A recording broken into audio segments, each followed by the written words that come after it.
श्री राम जय जय राम, श्री राम जय जय राम, श्री राम जय जय राम, श्री राम जय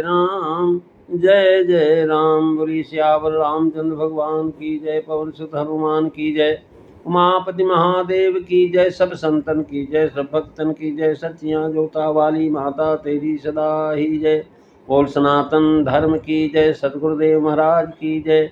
नमः पार्वते पते, हर हर महादेव। जय जय सीताराम। सभी को आदरणीय विद्वज्जन श्रद्धारुपा देवियों एवं विश्वास रूपी कथा श्रोताओं, भगवत सानिध्य में भगवान का चरित्र श्रवण करने के लिए हम लोग उपस्थित हुए हैं। आइए थोड़ी देर भगवान के चरणों में ध्यान लगाते हुए भगवान के कुछ लीला चित्रों का स्मरण करें। पिछली चर्चा में आप श्रवण कर रहे थे कि महाराज जो है, सुनने वाले जब अनेक हैं, एक ही घटना को महाराज देखते हैं तो देखने पर कई लोगों के अलग अलग विचार होते हैं, अलग अलग अर्थ करने लगते हैं। कल की चर्चा में आपने श्रवण किया था। यही हमारे जीवन को प्रभावित करता है। मंत्रा के अर्थ को स्वीकार कर लेने पर परिणाम यह होगा कि कैकेयी का सारा जीवन दुख और पाप जो ताप की सीमा में पहुंच गया। तो सती जी ने भी सही अर्थ नहीं लिया। उन्होंने ऐसा मान लिया कि पूजन तो मेरी योग्यता का परिणाम है, पूजन करने वाले की महाराज नम्रता का नहीं। परिणाम यह होता कि अगस्त जब राम कथा सुनने लगे तो शंकर जी ने बड़े प्रेम से सुना। तुलसीदास जी कह रहे हैं कि राम कथा मुनि वर्ज बखानी, सुनी महेश परम सुख मानी। राम कथा मुनि वर्ज बखानी, सुनी महेश परम सुख मानी। महाराज सती जी और भगवान शिव दोनों कथा सुनने गए, पर सती के सुनने का वर्णन नहीं किया गया। इसके पश्चात जब सती भगवान शंकर के साथ महाराज राम कथा मुनि के द्वारा कही गई, भगवान शिव ने परम सुख प्राप्त किया, लेकिन वह परम सुख से वंचित रह गई, क्योंकि उन्होंने कथा को सुना ही नहीं। उन्होंने पहले ही वक्ता के अंदर जो है कमी देखी। वक्ता तो निम्न स्तर का है, पैर धोने वाला वक्ता भला कभी जो है वक्ता बन सकता है? और हम पूज्य हैं। महाराज अपनी पूज्यता का अहंकार हो गया और कथा के प्रति जो है निम्न भाव हो गया, यानी संत के प्रति अश्रद्धा हो गई, कथा के प्रति अश्रद्धा हो गई। अश्रद्धा के कारण कथा को नहीं सुन पाई।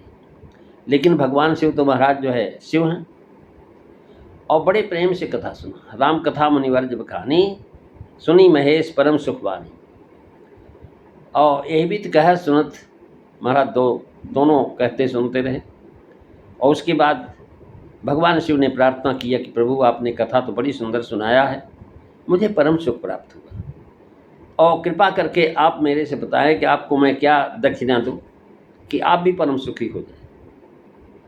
मुनि सोचा कि अरे भगवान शंकर हमारी कथा सुन करके और कथा के बदले हमें कुछ देना चाहते हैं। भला कथा के बदले क्या दे सकते हैं? कथाकार महाराज तो कोई जो है अमूल्य है। जो कथा राम की कथा है ये तो अमूल्य है। अब इनसे मैं क्या मांगूं? तो उन्होंने कहा महाराज मैं कथा भले बड़ी सुंदर सुनाया हूँ, लेकिन कथा सुनाने के बाद भी राम भक्ति से मैं रहित हूँ। मैं राम भक्ति चाहता हूँ। पूछी मुनि हरि भगति सुहाई, और कहा कही शंभु अधिकारी पाई। श्री राम जय जय राम, श्री राम जय जय राम। महाराज मुनि के द्वारा भक्ति के विषय में चर्चा की गई और बड़ा दिव्य महाराज प्रसंग भगवान शिव ने उनको भक्ति का सुनाया। दोनों गदगद हो रहे हैं। इस कथा के सुनने में और कहने में महाराज बहुत समय लगा। कुछ दिन तहाँ रहे गिरनाथा, महाराज कुछ दिन वहाँ रहे, लेकिन उसके बाद जो महाराज कथा से मन हटा, सती की तरफ दृष्टि गई, तो उन्होंने देखा कि भाई सती तो लग रहा कि इनका मन नहीं लग रहा है। हमारे साथ कथा में कोई जाए उसका मन न लगे, बार बार आपको जो है महाराज इशारा करे चलने का। तो आपकी मन वही आंदोलित हो जाएगा। भगवान शिव ने सोचा कि भाई सती का मन नहीं लगा, मेरी प्रिया हैं, अगर इनको नहीं सुख मिल रहा है तो हम अकेले सुख लें, ये फायदा नहीं। इसलिए मुनसन विदा माग त्रिपुरारी, शंकर जी महाराज गए थे तो तुलसीदास जी ने इससे पूछा कि गया तो शंकर जी के साथ भवानी भी तो थी। गोस्वामी जी बोले थी तो सही, पर अब भवानी नहीं है, फिर कौन है? कहने मुनिसान विदा मागी त्रिपुरारी, चले भवन संग दक्ष कुमारी, श्री राम जय राम। अब दक्ष कुमारी जा रही, शिव जी की पत्नी नहीं, उनमें पिता के जो अहंग है, अहंग का संस्कार है वो प्रबल होता है। उसके बाद और एक संकेत प्राप्त होता है कि सती को आगे चल करके श्री राम जी को दिखाई देखने पर भक्ति हो। महाराज भगवान शिव अपने मन में विचार करते हुए जा रहे हैं कि राम कथा सुना है, राम कथा सुनने का फल है राम जी का दर्शन। राम कथा सुनने का वास्तविक महाराज फल यही है कि हम राम जी का दर्शन प्राप्त करें। इसलिए भगवान शिव तो भगवान जान रहे हैं कि दर्शन करना चाहिए, और ये इस समय दंडकारण्य में ही भगवान की लीला चल रही है। और जो महाराज विचार कर रहे हैं तो दंडकारण्य में भगवान की लीला चल रही है। महाराज ये चरित्र नहीं, ये लीला है। चरित्र और लीला में बड़ा फर्क पड़ता है। चरित्र तो महाराज भगवान शिव देखने गए थे बचपन में, लेकिन लीला देख रहे हैं यहाँ पर, वहाँ लीला चल रही है। महाराज सीता जी का हरण हुआ है, राम जो है सीता की खोज में वियोग में फंसे हुए हैं, बाल बिखरे हुए हैं, आंखों से अश्रुपात हो रहा है और विरह में व्याकुल, ऐसे राम जी आ रहे हैं। भगवान शिव वन में विचार करें, हृदय विचारत जात हर, के ही विधि दर्शन हो। दर्शन कैसे हो? गुप्त रूप अवतरे प्रभु, गए जान सब कोई। बड़े विचार में करे, बड़े ऊपर में पढ़े। महाराज दर्शन कैसे सोच रहे हैं? कहें शंकर वो अच्छोभ सती न जाने मरम सो, तुलसी दर्शन लोभ मंडल लोचन लालची। महाराज मन तो डर रहा है कि अगर जाऊंगा तो लीला में भंग पड़ जाए। जैसे कोई नृत्य कर रहा हो, लीला कर रहा हो, नाटक के खेल में हमारा मित्र है, बहुत सुंदर दृश्यांकन उसने किया, बड़ा सुंदर अभिनय किया, और हम जाकर के मंच पर बैठ कर कहें अरे मित्र तुमने तो बहुत अच्छा रोल किया है, तो महाराज उसकी तो लीला खराब हो जाएगी। भगवान शिव यही सोच रहे हैं कि अगर मैं जाऊंगा, तुलसी दर्शन लोग मन डर लोचन लालची, मन डर रहा कि अगर जाऊंगा तो लीला बिगड़ जाएगी। आँख जो है लालची हैं, देखना चाहती हैं। तो महाराज अब देखिए दोनों जा रहे हैं। अब सती के मन में पिता जी का संस्कार आ गया है। महाराज नाटक भगवान कर रहे हैं, और उस नाटक को देख करके सती के मन में भ्रांति होगी। नाटक को नाटक न समझा जाए तो भ्रम होना स्वाभाविक। जब आप नाटक देखने जाते हैं तो जान करके जाते हैं कि लीला देखेंगे, तब उसका आनंद लेते हैं, भ्रम में नहीं पड़ते। यदि सती ने कथा सुन ली होती तो समझ जाती कि राम की लीला है, पर उन्होंने कथा तो सुनी नहीं और राम जी की लीला देख ली, और राम को रोते देखा, शंकर को दूर से प्रणाम करते देखा, बस उन्हें भ्रम हो गया। मन में तर्क वितर्क होने लगा। उन्होंने अरे भाई हमारे पति देव को पता नहीं क्या हो गया, कथा सुनने गए तो ठीक ठाक थे, अब जो महाराज रोते हुए को देख करके खुशी मन रहे हैं, बड़े प्रसन्न हो रहे हैं। अब उनके मन में बड़ा तर्क वितर्क हो रहा है कि भाई इनकी खुशियाँ क्यों हो रही। और भगवान दूर से प्रणाम किए, सती जी को और भी भ्रम हो गया, मेरे रोने वाले को प्रणाम कर रहे हैं, और राजा के बच्चे को प्रणाम कर रहे हैं, मनुष्य को प्रणाम कर रहे हैं, ये तो शिव है, जगत बंद जगदीश हैं। भगवान शिव ने कहा देवी देखो ऐसा मैं जान रहा हूँ, तुम्हारे मन में अंतर पड़ गया है, तुम्हारे मन में संशय है, और तुम्हारे मन के संशय को दूर करने के लिए महाराज क्या किया जाए। कहने लगे संशय को दूर करने के लिए परीक्षा करें।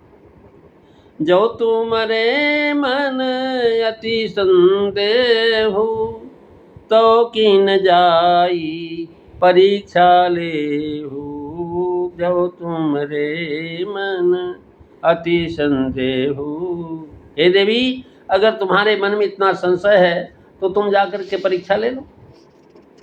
उन्होंने सोचा कि जो ब्रह्म तो राम, महाराज जो है अज्ञानी कैसे हो सकते हैं, परीक्षा ले लेती। भगवान शंकर ऐसा कहकर के मानव सती की ही परीक्षा ले रहे थे कि देखो, सती को परीक्षा लेने के लिए नहीं भेज रहे थे। ईश्वर की जिज्ञासा का विषय तो है, लेकिन ये परीक्षा का विषय नहीं है। प्रश्न जिज्ञासा में भी है और परीक्षा में भी। महाराज, जिज्ञासा में शिष्य गुरु से प्रश्न करता है और गुरु उसकी जिज्ञासा को शांत करके उत्तर देता है। और गुरु जब शिष्य से प्रश्न करता है तो महाराज वो उत्तर लेता है महाराज कि हमारा शिष्य कहाँ तक पहुँचा है। यानी तो ईश्वर जिज्ञासा का विषय है, हो सकता है, परीक्षा का नहीं हो सकता। वो महाराज यहाँ बात विचित्र हो गई कि जिज्ञासा ईश्वर की परीक्षा लेने को तैयार हो गई। सती जब परीक्षा लेने जाने लगी तो शंकर जी घबरा गए। ओहो, विचार करने लगे कि सती का अहंकार इतना बढ़ गया है कि वह ईश्वर की परीक्षा लेना चाहती है। उसको मेरे संकेत को भी नहीं ज्ञान है। उन्होंने सोच करके अपना विरोध प्रकट कर दिया। सती ने जब उनसे साथ चलने के लिए कहा तो वे बोले कि मुझ में इतनी योग्यता नहीं कि मैं ईश्वर की परीक्षा ले सकूं, मैं यहीं बैठा हुआ, तुम परीक्षा लेकर के आ जाओ। फिर प्रसंग आता कि सती जी जब भगवान राम के पास पहुंची तो उन्होंने सीता का वेश बना लिया। उन्हें देख करके भगवान जो महाराज राम ने हाथ जोड़ करके प्रणाम किया। भगवान शिव समझ गए कि मोरे कहन संशय जाही विपरीत भलाई नहीं। यानी अगर विश्वास पर भी विश्वास नहीं हुआ तो उसका कल्याण कैसे होगा। और राम जी को उन्होंने दूर से प्रणाम किया था। राम जी ने जब सती को देखा, सीता बनकर के आई हूँ, लक्ष्मण जी ने भी देखा, लेकिन लक्ष्मण जी कुछ बोले नहीं, वो समझ गए भगवान की कोई लीला है। और राम जी महाराज दूर से ही प्रणाम किए। जोरि पानी प्रभु कीन प्रणाम, पिता समेत लीन निज नाम। कहो बहोरी कहाँ वृष केतु, विपिनी अकेली फिरहु के ही हेतु। हाथ जोड़ के प्रणाम किया। प्रणाम क्यों किया? भगवान का तात्पर्य यह था कि यदि आप जिज्ञासा लेकर के आई हो तो आपको प्रणाम करती, आप प्रणाम करती। अगर जिज्ञासा लेके आती, प्रणाम करती, मेरे से पूछती। पर आप तो परीक्षा लेने आई हैं, अतः हम विद्यार्थी हैं, विद्यार्थी को चाहिए वो गुरु को प्रणाम करे। इसलिए अब तो मुझे ही आपको प्रणाम करना पड़ेगा, क्योंकि मैं परीक्षार्थी हूँ, आप परीक्षक। गीता में भी कहा है तद्विद प्रणिपातेन पर प्रश्नेन सेव्या। और भगवान राम सती को प्रणाम करते हैं।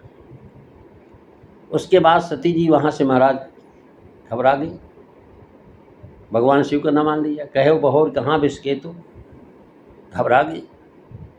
लौटती शंकर के सामने पहुँचती है तो शंकर जी ने पूछा दूर से। महाराज भगवान हंस करके पूछे, हंस पूछी कुशलात, लीन परीक्षा कवन विधि सत्य कहो सब बात। सत्य सत्य बताना।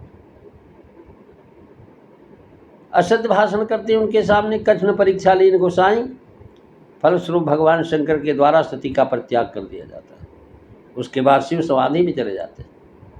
इसका तत्कथा का तत्व है, शिव को ऐसा लगता कि मैंने विवाह करके भूल कर दी। ये सती के मिथ्या व्यवहार से क्षुब्ध हो गए, अंतर्मुखीन होकर के सत्य आत्म सुख में संलग्न हो जाते। उन्हें की बाहर की ओर देखने की इच्छा नहीं करती। उन्हें पत्नी की कोई आवश्यकता नहीं, क्योंकि वो बेपूर्ण काम, आत्म काम है। शिव के द्वारा सती के परित्याग का तात्पर्य है कि विश्वास ऐसी जिज्ञासा को स्वीकार नहीं करता है जिसमें कपट है, अहंकार है, असत्य भाषण। शिव के द्वारा प्रत्यक्त कर दिए जाने पर सती जाकर के अपने आप को दक्ष यज्ञ में जला देती। बाद में रामायण में एक बड़ा तात्विक और गंभीर संकेत आता है। शंकर जी समाधि में चले और स्वयं उन्हें विवाह की आवश्यकता नहीं। लेकिन लोक कल्याण के लिए, समाज के लिए उनकी अंतर्मुखता लाभदायक नहीं। यहाँ ये कहा गया कि शंकर की अंतर्मुखता का लाभ एक दैत्यगण उठाने लगे। तारकासुर नाम का दैत्य ने तो सारे संसार को ही जीत लिया। जब उसने ब्रह्मा से पूछा कि तुम क्या बनना चाहते हो, ब्रह्मा ने पूछा क्या चाहते हो, तो उसने कहा कि मैं किसी से न मरूं। ब्रह्मा जी ने कहा नहीं भाई, ऐसा नहीं हो सकता, ऐसा वरदान नहीं दिया जा सकता। तारकासुर ने कहा अच्छा, तब यही वरदान दे दीजिए कि शंकर के शरीर से जन्म लेने वाले पुत्र के सिवाय मुझे कोई मार न सके। ये जितने भी असुर थे महाराज, हमेशा अपने को देवताओं से बुद्धिमान मानते। तारकासुर अपने सबसे बुद्धिमान समझता था। उसने सोचा कि विवाह तो यह व्यक्ति करता है जिसका मन बहिर्मुखी है, और पर शंकर जी तो महाराज अंतर्मुखी, और जिसे विवाह के आकर्षण का अनुभव होगा ही नहीं, ये समाधिस्थ, ये तो विवाह करेगी ही नहीं। और जब ब्याह ही नहीं होगा पुत्र कैसे होगा? थोड़ा गला खराब है सॉरी। तो महाराज ये विवाह कैसे करेंगे? महाराज न ये विवाह करेंगे, न इनके बेटा होगा और न मेरी मृत्यु होगी। तारकासुर ऐसा सोच रहा है। अब महाराज भगवान शंकर तंत्रमुखी बन समाधिस्थ हो बैठे हैं। तारकासुर को महाराज बाहर से लाना पड़ेगा, भीतर से बाहर लाना पड़ेगा शिव जी का, तभी तारकासुर का वध होगा। किसी बार शंकर जी को भीतर से बाहर लाना पड़ेगा। ये अंतर्मुक्ता और बहिर्मुक्ता के समन्वय बिंदु है। शिव जी की समाधि उनके अपने लिए कल्याणकारी तो है, पर समाज के लिए हितकारी नहीं। समाज के लिए वह आदर्श स्थिति नहीं थी। महाराज आपको इतना ही बता रहे हैं कि यदि एक ऐसा मूल केंद्र है जहां राम और काम का एक मत, वैसे तो राम और काम को परस्पर विरोधी कहा गया। गोस्वामी जी ने स्वयं कहा कि जहां राम तय काम नहीं, जहाँ काम नहीं राम, तुलसी कब हुन रह सके, रवि रजनी एक ठाम, मंगल भवन अमंगल हारी, दबहु सुदशरथ अजीर बिहारी। कहा गया है कि जब भगवान राम ने शंकर जी को सती के वियोग में कठोर संयम करते और सतत अंतर्मुखीन होने देखा तो शंकर जी के सामने प्रकट हो। महाराज नेम प्रेम शंकर कर देखा, जब देखा उन्होंने तो सामने प्रकट हो गए। गोस्वामी जी के काव्य की विशेषता है कि वह काव्य ही भी दर्शन भी है। तो राम के प्रकट होने का अर्थ क्या है? राम मानो शिव जी से पूछते हैं कि जब आप आंख मूंद करके समाधि में जाते हैं तो महाराज आप क्या देखते हैं? आप क्या मान लेते हैं कि बाहर देखने योग्य कोई वस्तु नहीं है, जो कुछ है सब भीतर ही। पर ये बताइए कि मैं बाहर खड़ा हो जाऊं तब बाहर दृष्टि डालोगे या नहीं? महाराज भगवान को हृदय में आपने धारण किया हुआ है और भगवान बाहर खड़े हुए, तो आप भगवान को देखेंगे या हृदय में देखने? जो कुछ है सब भीतर ही है, ऐसा नहीं है। जो बाहर है वही भीतर। तब शंकर को बाहर देखना पड़ता है। जब भगवान शंकर बाहर से राम को देखते हैं तो महाराज भगवान राम ने बताया, और भगवान राम शंकर जी को कथा सुनाते हैं। और कथा सुना किसकी रहे? गिरिजा की, पार्वती जी की श्रद्धा की कथा सुना रहे हैं। पहले जिज्ञासा सती थी, अब वही श्रद्धा बन कर के आई हैं पार्वती का शरीर धारण करके। तो भगवान राम शंकर जी को पार्वती की कथा सुनाते हैं। गोस्वामी जी का शब्द चयन तो देखिए, वे लिखते हैं अति पुनीत गिरिजा कय करनी, बिस्तर सहित कृपा निधि बरनी। लिखते हैं कि बिस्तर सहित कृपा निधि करनी। सती कौन थी? वे जिन्होंने राम की कथा नहीं सुनी। पर भगवान राम इतने उदार हैं कि उन्हीं सती की कथा स्वयं शंकर को प्रेम से सुनाते हैं। ये कृपा निधि शब्द का तात्पर्य, कथा सुनाने के बाद शंकर जी से महाराज प्रसन्न हुए। शंकर जी और भगवान शंकर जी से उन्होंने कहा, महाराज हमारे आपके संबंध जो है बहुत गूढ़ हैं, सेवक स्वामी सखा सिए पी के हैं, तो मैं आपके पास एक याचना लेकर के आया। कथा सुनाया तो उसके बदले में कुछ चाहता हूँ। क्या चाहते हैं? कह रहे वह यह है कि आप विवाह कर लीजिए। महाराज जब ऐसा कहा तो यह बात उनको प्रिय नहीं लगी। फिर भी उन्होंने श्री राम जी से कहा कि महाराज आप मेरे इस देव आपकी आज्ञा का पालन न करूं, ऐसा कैसे हो सकता है?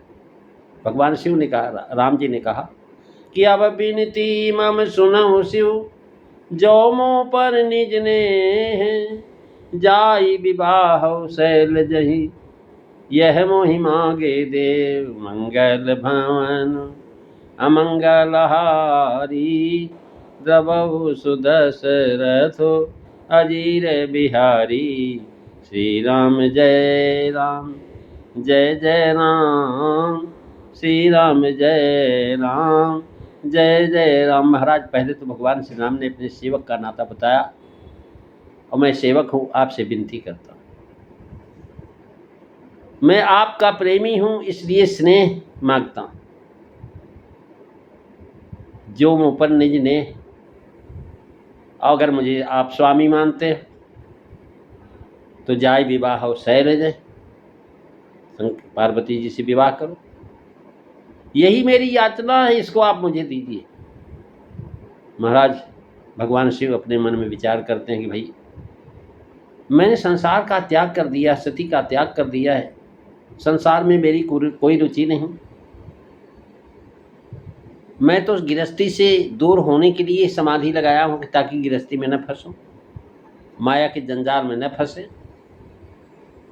लेकिन उचित तो नहीं लगता कि मेरी कितनी अवस्था और पार्वती की कितनी अवस्था है, लोग क्या कहेंगे, अनुचित। लेकिन भगवान का वचन हमारा मिटाया नहीं जा सकता। कह शिव यद्यपि उचित नहीं यह नाही, नाथ बचन पुनि मेटिन जाही, सिर धरियायसु करिए तुम्हारा। महाराज भगवान राम को संतोष नहीं हुआ, बोले नहीं नहीं, मेरी आज्ञा को सिरोधार नहीं करिए, आपके सिर पर से गंगा जी धारा बह रही है और मुझे डर है कि कहीं उस धारा में मेरी आज्ञा भी न बह जाए। इसका अर्थ है कि भक्ति की तरंग में कहीं विवाह की इच्छा डूब न जाए, बह न जाए, और सचमुच भगवान शंकर बात को भूल ही गए, फिर से समाधि में डूब गए थे। मन में क्षोभ उत्पन्न करो। महाराज अब देवताओं ने, ब्रह्मा ने सब मिल करके काम से अनुरोध किया कि भगवान शिव को समाधि से अलग करो, इनके मन में क्षोभ उत्पन्न करो। और हम देखते हैं कि काम शंकर को अंतर्मुखता से खींच करके बहिर्मुख बनाता है। राम जो काम नहीं कर पाए वह काम महाराज काम ने किया। राम शंकर जी को विवाह के लिए कहे, लेकिन राम नहीं कर पाए, उनकी बात को भूल गए। लेकिन काम ने क्या किया, वही काम कर दिया। महाराज बाहर निकल कर आए तो उन्होंने पार्वती को स्वीकार किया, और तब कहीं तारकासुर का संहार हुआ। उसके बाद संसार में सुख शांति हुई। प्रेमी सज्जनों, कथा का मूल तत्व क्या है, इसकी चर्चा आप अगली कथा में सुनेंगे। आज बस इतना ही। बोलिए सियावर रामचंद्र भगवान की जय। श्री राम जय राम जय जय राम, श्री राम जय राम जय जय राम। बोलिए सियावर रामचंद्र भगवान की जय। जय सीताराम। सभी को